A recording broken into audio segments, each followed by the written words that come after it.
Raw Talent Academy launched the business after working with Lord Sugar for 2 years, following my success on The Apprentice. I've been an employer of salespeople for the last 7 years. 10 years of my career have been spent within the recruitment industry. So I decided to put both of them together and launch the Raw Talent Academy, which is effectively an aim for small, medium-sized enterprises and corporate organisations to use as a vehicle to set up their own sales academies to effectively grow their own staff. So sales, in your mind, it's an art, it's something that can be taught, is it? It's not something you're born with necessarily. Absolutely. I think you need to be born with the right attributes, the raw attributes, the attributes around the desire, the ability to want to work hard, to succeed, that kind of winning mentality effectively. I think certain people just have them and certain people don't. You can coach certain skills with people, and I think certainly with sales you can coach people into better sales. I mean, certainly over the last kind of 10, 13 years or so of my professional career, I've got better as a salesperson, I would say, and that's through learning and development, absolutely. I get the feeling that you're not overwhelmed by qualifications or people with degrees. Yeah, I mean, for me, my background is all about hard work. I mean, I left school when I was 17 years old after a 1-year course, and I didn't really know what I wanted to do. So university wasn't for me. I was never academic enough. That said, I'm not one to say you don't need a degree, you don't need to go to university. I think each to their own. What I'm saying is a lot of employers at the moment will actually screen or sift based on have you got a degree or have you not. Now, for certain roles, that's absolutely fundamental, being a doctor, a lawyer, professional services. But certainly from a sales point of view, you need to have them raw attributes. And I'm looking to people to have them raw attributes, to come and apply, to be part of the Raw Talent Academy, and then we can focus on getting them people a career in sales. So how does the service work? You work within a company, do you, training people? Is that how it works? Yeah, pretty much. I mean, there's 3 phases to the service. The first phase is actually the search and selection process, whereby we will actually go out, we will find raw talent, we will bring it through our interview process, which is competency-based interviewing, understanding if they've got the right attributes, the raw attributes, that the desire, them skills, that intellect, that ability to be able to sniff a deal, and that work hard ethic. And the second phase is really bringing the client into play when we actually run audition days. And we run audition days for the talent that's actually come through the door, and we actually get to see them working. So we put them through business tasks effectively, like The Apprentice. I'm using my experience from The Apprentice to actually to formulate such an idea. So whereby the clients themselves will actually be able to see their talent doing business tasks, how they work under pressure, how they work within the team, can they sell, can they actually communicate well, all of the different attributes. Once phase 2 is complete, phase 3 will happen when the client decides to take them on board, and then we will actually go for a learn and development program with them whilst they're on the job. You say on your website that every firm is selling in some form, and every firm needs salespeople, even if they're kind of very small, even sole traders. Yeah. Do you think that's accepted well enough in Britain? Do you think the importance of sales and salespeople is accepted enough?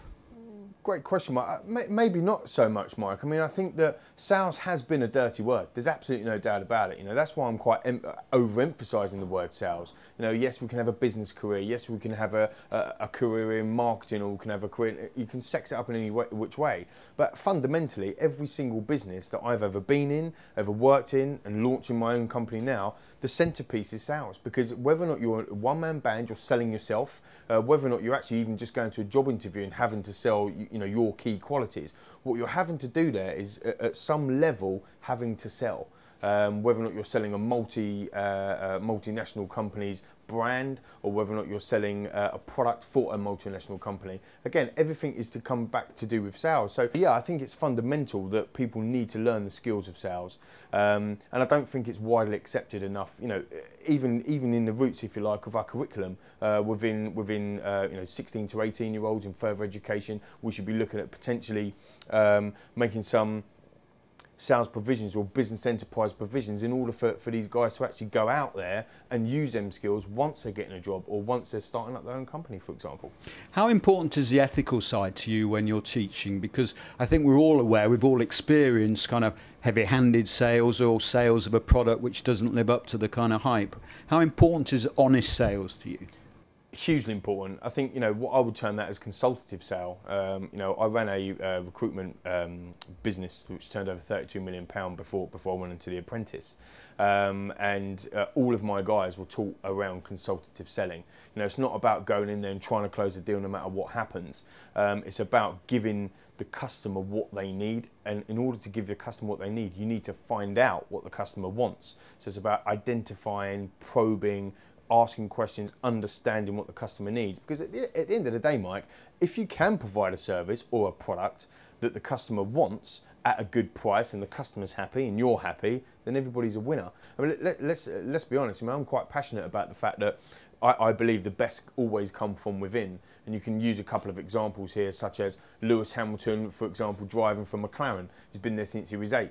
Steven Gerrard playing for Liverpool Football Club. He's been there since he was 9. So there's always comparisons that you can make. And of course, I'm not saying that goes across every blanket, but it certainly goes across most of. And if we can grow our own staff in sales, I think we can have a better opportunity in the future. Because you want to retain the sales staff. Once you've trained them, you want to retain them, don't you? Because sales traditionally has a very high turnover, doesn't it? Huge high turnover of staff. Retention is very, very difficult. And as I said before, 7 years for myself being an employer of salespeople, I've built sales teams from scratch in both recruitment industry and the advertising industry. And as you say, it's notoriously very difficult to not only find them, of what I would call buy them off the shelf effectively, but also to retain them thereafter. So what you want to be able to have is a mechanism, if you like, an academy, in order for whereby you always produce good salespeople. And if they do inevitably move on after a period of time, maybe 3, 4, 5 years down the line, you can replace them with people that you've grown yourself. I think it's hugely important. Finally, and more generally, how do you think it is being an entrepreneur in Britain at the moment, both politically, change of government, and equally just within the economy as it stands at the moment? I think there's huge amounts of change going on within the coalition government. I think we're seeing that already. Even on the graduate side, at the moment, there's 80 graduates to every 1 job, for example. Being an entrepreneur, launching my own business, I felt was a good opportunity. I think we need to look at it in 2 ways. The private sector have just gone through the ringer effectively over the last 2.5 years, and we've come out the other side, or the private sector have come out the other side. So it's a great opportunity now to actually grasp that and start working in a business world that's probably stripped away a lot of stuff that wasn't needed to be there, and the public sector needs to learn from that as well. This is probably a good opportunity for them, whilst they're going through the recession as such, to strip out some unwanted processes, to kind of, if you like, cleanse the unwanted areas and actually to come out the other side a leaner, meaner machine. A lot of the people that I talk to at the moment might talk to me about how can we deliver more for less. Our customers want to see more for less. I think it's important that we actually retain our current customer base in tough times and make sure that we're giving our current customers what we need and not just focus on new business all of the time. And again, that comes back into selling consultatively and development of our current customers as well.